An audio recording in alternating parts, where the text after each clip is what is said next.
So hello and welcome to our video cast. Hello and welcome to our video cast, the first of our type in the Diocese of Prince Albert. My name is Father Travis Meerheim. I'm a pastor in Zenon Park, Arborfield, and Carrot River. And joining me today is Father Jim Capdine in Prince Albert. Father Jim, tell us a little bit about yourself. Well, Father Travis, I've been a priest for 25 years. I've served in Prince Albert, Melfort, Nipawin, Zenon Park, and back again here in Prince Albert. Presently, I'm at St. Mark's Parish and thoroughly enjoying it. Excellent. Well, welcome. So just so everyone knows, this was actually Father Jim's idea to do this today, and he's proposed a couple of ideas of some chat topics we could have just to talk about the faith, talk about our interests, and just to keep people connected with each other and with the church in these strange times that we're living in. So I don't know if you can tell by the... I guess are we boldly going where nobody else has gone before? Oh, that's a terrible segue, but it works really good. I don't know if you noticed by the clothes that both of us are wearing, but there's a little bit of I'm not sure. I guess it's going to come out whether there's a rivalry or not here. Father Jim, tell us about... There's no rivalry. I mean, everybody knows that Star Wars is better than, or Star Trek is better than Star Wars. Everybody knows, eh? So what are you wearing today? Well, actually, when I was ordained, somebody made this shirt for me. They said, now that you're going to be an ordained priest, you're going to be captaining your own parish. So you need a captain's shirt to captain your parish. So you come by those jokes naturally, I guess. I come by those jokes naturally, you bet. Well, excellent. So that, for those of you who don't know out there, that is a Star Trek uniform. It's the uniform of the Who, the captains. The captains. The captains. Okay. 4 buttons up here. So yes. Right. And I see. Oh, go ahead. I see that you're a Star Wars fan with your picture behind you and your T-shirt. Yeah, definitely. And my cute little porg here. They're the Ewoks of the sequels. Okay. So, yeah, it's very important to represent, what we love, not just the church and God, but our passions and prides as well. Well, we can get the message across in our passions and pride, because when we talk about something we love, whether it's God, Jesus, or Star Trek, people understand that that's what's important to us. And because there's so many fans of Star Trek, they get the concepts when I'm trying to communicate that.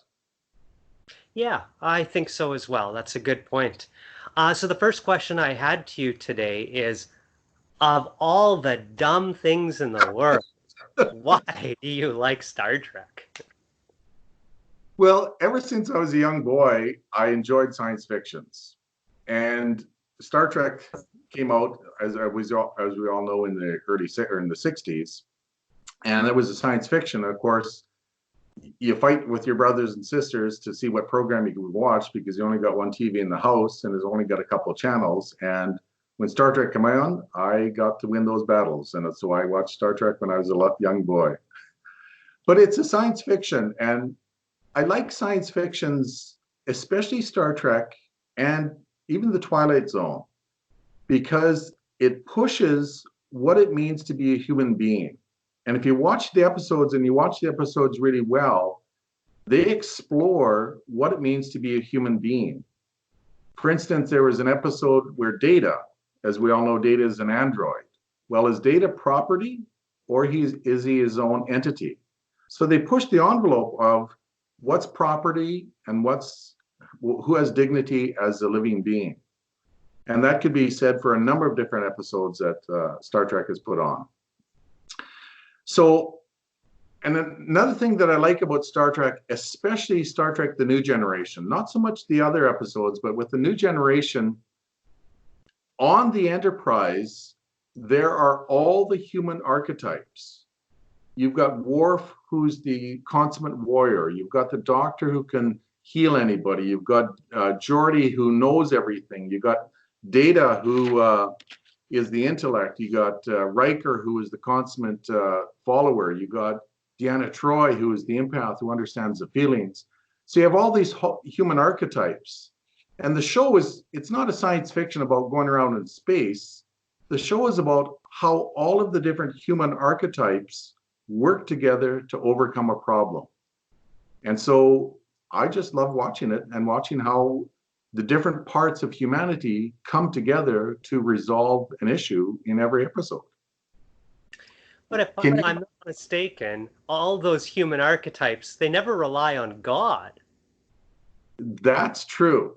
The one thing that Star Trek is a little bit weak on is the presence of God. Now, the one thing about Star Trek is, even though there's all the human archetypes, there's all the other vices and virtues that humanity has. And you see that in the different species. You got the Ferengi. Okay, the Ferengi, all they want is money. Give me money, give me money. They're greedy. That's all they do. The Klingons, all they want to do is fight, fight, fight, fight. They're very violent, but they also have a lot of honor, and honor is their number one quality. You got the Vulcans, who never lie. Okay, so is there a God? Now, this is going to sound strange, and it's going to sound strange to all the Star Trek fans out there, but the closest they come to God is two places, with the character Q, who can do anything. You know, there's an episode where there was a moon that was going to crash into a planet, and Q said, well, why don't you just change the gravitational constant of the universe? Well, not anybody can do that, but he's close to God, and he could have done it if he wanted to. And interesting enough, the Borg. And I say the Borg because the Borg have reached a point where everything that they do is directed towards a common goal. Now, that's not God, but that's what I think humanity is being called towards. Every human person living working towards a common goal. Unfortunately, with the Borg, the common goal is assimilate, assimilate, assimilate, which is not a good thing. I'm not saying that's a good thing. It's not a good thing at all. But the fact that they are all working together indicates that they're walking in the right direction. And would that we as human beings could walk in that direction. Wow, that's some pretty good reflections. And here I thought it was just a silly science fiction, hey? Now, can you say the same thing about Star Wars? Oh, well, that's a good throwback. Well, Star Wars does definitely take more of a spiritual uh, point of view, like with the Force, and it's this kind of ephemeral thing that's just sort of out there that you can't really describe. So, but it's not a person. No, it's not a person, no. Okay. But it's closer to the spirit, like the Holy Spirit, than anything in Star Wars. Than, well, except for maybe Q, like you mentioned. I hadn't really thought about that before. Um, and and Star Wars is based on a lot of mythology. Their science isn't really 100% in Star Wars. It's a lot less science and a lot more fiction Okay. than Star Trek is. Right? The old I made the Kessel Run in less than 12 parsecs, right? And everyone Exactly. knows that a parsec is not a unit of time; it's a unit of distance, right? Right. And so Star Wars doesn't care because it's more of a myth, you know. It's a spiritual story. It's a battle of good and evil, right? It's the battle of God and the devil, you know. Yes. And Star Wars has been definitely criticized for being dualistic, that evil is just as powerful as good. Right. Uh, and of course, that's not even the case in Star Wars. Good always wins. Yes. Yes. And I mean, in real life, people have asked me about that. You know, when the final end does come and God does battle the devil, I'm going like, that's somebody with a squirt gun fighting a guy who's got a nuclear bomb. I mean, God's just going to go boom, and that's it. The battle's over. Like, I don't understand what people are all hyped up about on that final battle, because it's it's a one-way battle. So I'm not worried about that at all. It's because but I think Star Trek is more not so much the end as the journey towards the end, if that makes any sense. Like it's a 5 year mission to boldly go where anybody else has gone before, but at the same time, they're learning what it means to be a human being, what it means to, in a sense, to be a dignified person. Again, their theology of God, I have to say it's very, very low. And their sexual morality, I won't even go there. Don't even go there. Okay. Yeah, well, that's pretty typical in most shows these That's days. true. That's true. That's true. So you're saying that there's human archetypes. Yeah. So is Star Trek just then a show you watch to turn your brain off? Or does it actually have something to teach you about maybe not God, I don't know, but maybe about the church and how you run your church? Well, that's a very interesting question because when I was in the seminary, my last year in the seminary, I was a deacon and I helped out in the parish close to Portland, Oregon. I went to the seminary in Mount Angel, Oregon, just outside of Portland, Oregon. And the pastor there, his Saturday night ritual was to celebrate Saturday night mass, finish it, grab some supper, and go upstairs and watch Star Trek: The New Generation every Saturday night. Now, his comment was, and this is what really got me to thinking about what Star Trek is really all about. His comment was, if you want to run a parish well, watch Star Trek: The New Generation, because this is this is this is what the Captain Picard does. Captain Picard surrounds himself with all very good people. I mean, Geordi's the best engineer, the doctor's the best doctor, Deanna's the best empath, Riker's the best follower. He surrounds himself with all of the best followers, and he lets them do their job. He doesn't go up to them and say, Riker, what are you doing today? You know, doctor, what are you doing today? He lets them do their job, and he trusts that they will do their job. Only if they don't, if they can't resolve a problem themselves, do they go to the captain. And then with the captain, with the help of the rest of the staff, overcomes the problem. And that's the episode.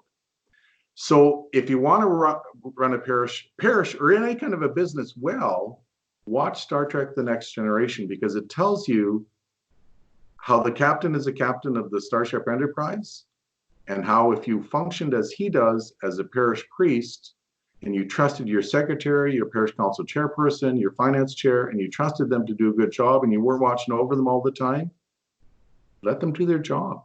And people, when they're allowed to have some freedom, their creativity just goes wild.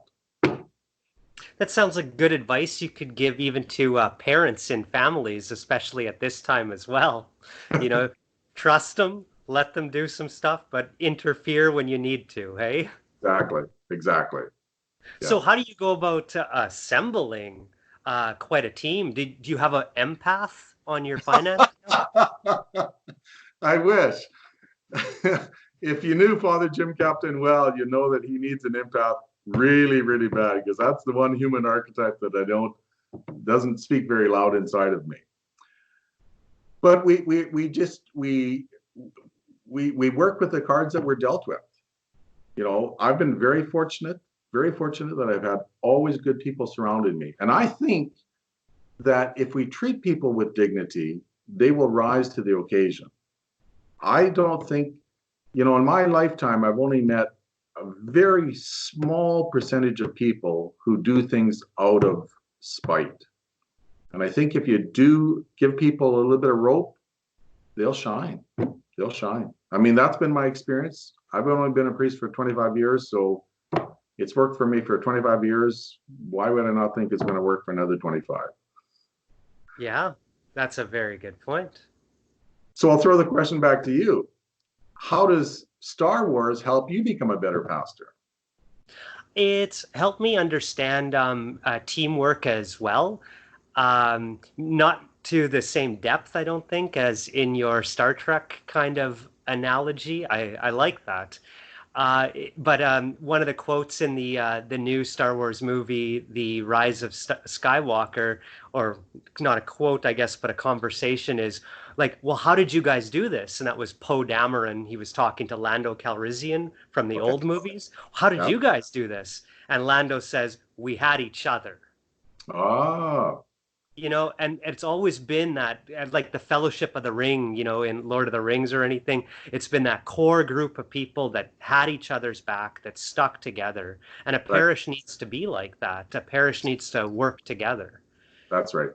Yeah, and then just the whole spirituality behind it too, that there's this power that we have within us that we can never comprehend, and that power is God, right?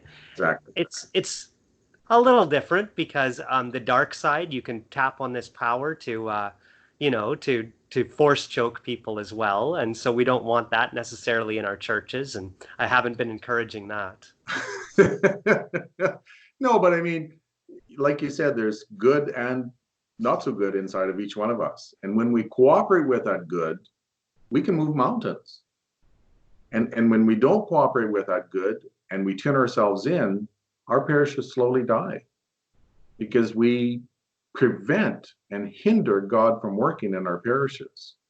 And I've always said that sometimes we're so busy protecting Jesus Christ that we build up barriers between him and other people. And I think Jesus Christ is he's a pretty big boy and he can take care of himself. So I don't think he needs our protection. Yeah, that's for sure. Even the church, too. If it was founded by Christ, it's built on a rock, it can protect itself as well. What do we? Yeah. It's the human beings, it's the humanity that is comprised of it that causes all of the problems. Yeah, we've got about 20 more topics we could talk on in future episodes right about here. Oh, my goodness. Um, and so, what I wanted to say as well, then, or ask you as well, is because one of the reasons I mentioned this at the beginning, that we're doing this is because we can't be in the same room chatting about this, and arguing over whether Star Wars or Star Trek is a better, or if we It's don't not have. an argument. Everybody knows that Star Trek is better. And so, because we're separated because of this coronavirus COVID-19. So, do you have any advice you would give our listeners today? Like how would you keep the faith in this time? Do you have any Star Trek inspired wisdom for this? Any biblical inspired wisdom? Well, I don't have any wisdom from Star Trek because other than you know they boldly went out to where they didn't know what was going to happen, and that's what's happening today. We don't know what tomorrow's going to bring. I mean, every time we turn on the news, something has changed, something they're trying to do to control this virus. Who knows whether they're ever going to get a handle on it? Time will only tell on that. But I don't think, like I listened to a webinar a couple days ago, and it was a panel of priests talking about what they can do in their parishes and what you can do in your parishes. And one thing that we have to make clear to our people is, as a church, we are not closed. We haven't just locked the doors, boarded up the windows, and hung up the phone and said, don't bother calling us. We're not closed. We're just operating in a different manner. Sure, we can't have public masses with 200 or 300 or 400 people at them, but we can go online. There's hundreds of places where you can watch mass online. There's dozens of places where you can watch the Stations of the Cross online.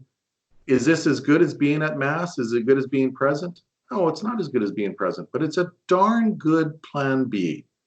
And right now with this coronavirus all over our world, we can't have plan A. I wish that we could, but we can't. But what's a good plan B? And that's a good plan B. And I said once too that it's interesting that it's taking place in Lent, because Lent is a time to enter into the desert. Well, and I've heard this comment. You've probably heard this comment too. We're entering the Lent of Lents right now, because all of us are being forced to go into our desert. And I read an article once where the person said, what are the places that are closed? The cafeterias, the restaurants, the casinos, the bars, the pubs. Now, all those people, they're out without work and not having jobs and not having salaries. And I do have compassion for them. But for the most part, those were our distractions. So now we can't go shopping because let's go shopping. We got extra time. We can't go to the bar. We can't go to the movies. We can't go to the casino. What can we do? We can go into our homes and we can pray and we can enter into our deserts. And I think that that's a real blessing in disguise if people choose that. You know, we shouldn't be looking at this coronavirus, this whole season of the coronavirus as, God, when is this going to be over so I can get back to normal? Because that's a sense of, I have to endure this. Let this be a time of renewal. Let this be a time where you've entered into your desert, you're praying more, you're doing more spiritual reading, you're reflecting on God. And when we enter that desert and we begin to enter that time of facing our what's inside of us and not just being distracted by what's around us, I think we can really begin to flourish and grow. Those are good points. Thank you so much. I think it's still got to be intentional, however, because it just these days, like I've got 6 screens just in my living room, and so it's so easy to just get distraction. So I spent the whole morning this morning just at the church, Right. and it just gets me away from, well, and I took my phone with me because I live stream mass, of course. Yeah. But other than that, it gets me away from distraction. I can read a book, and then it also helps me feel less guilty when I come back in the afternoon and maybe spend a bit more screen time. Well, that's true because our bishop has asked that we keep our churches open for people who want to come in and pray between 10 and 12 in the morning. And so I'm sitting at the doors of the church. They're unlocked. I'm just making sure that, and there's only a couple people that come in, but like you said, it gives me a chance to read. And there's been a number of books that I've been wanting to read, but you never have the time, you never want to. But this has given me the time to do that. And I'm sure that there's lots of books out there. And if you looked hard on the internet, you'd probably find a few places where you can actually download some books. I know I suggest that to some people. I found a website where you could download St. Augustine's City of God. Well, that's a classic. You know, it's time to listen to some of the classics. And if you don't want to read it, you can listen to it. So there is all kinds of things that we can do, but we've got to enter the desert. You got to turn all those screens off in your room there, Travis. Yeah, I'm working on it. All right, I just want to make one final comment here, and then I'm going to let you make a final comment before we wrap up.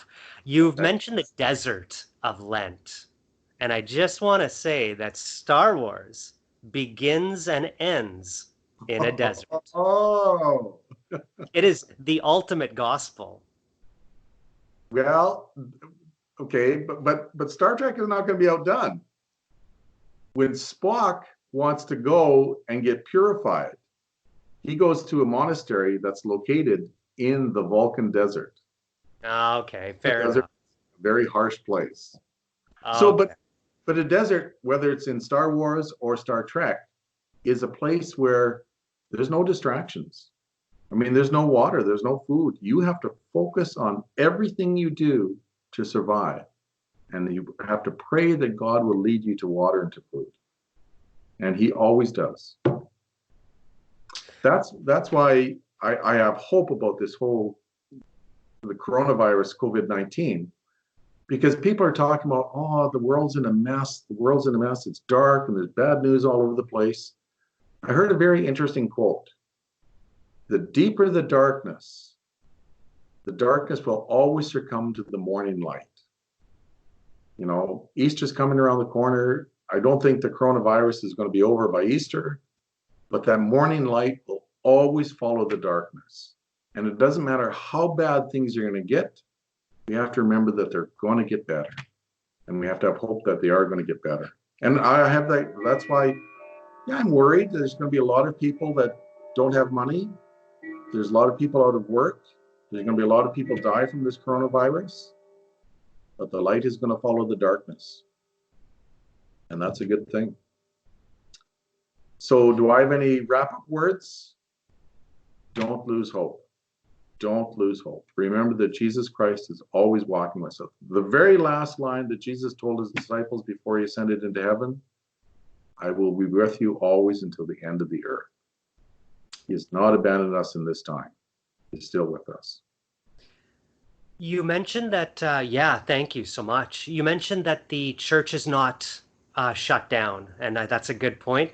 How Right. can people, we're going to wrap this video up, but how can people continue to reach out to you and find out you've got a website or? I'm a Luddite. Even though I love Star Trek, I'm a Luddite. So the best they can do is contact me by email. My email address is very easy to remember. It's fathercaptine@hotmail.com. So no periods, no underscores, nothing. FRKAPTEIN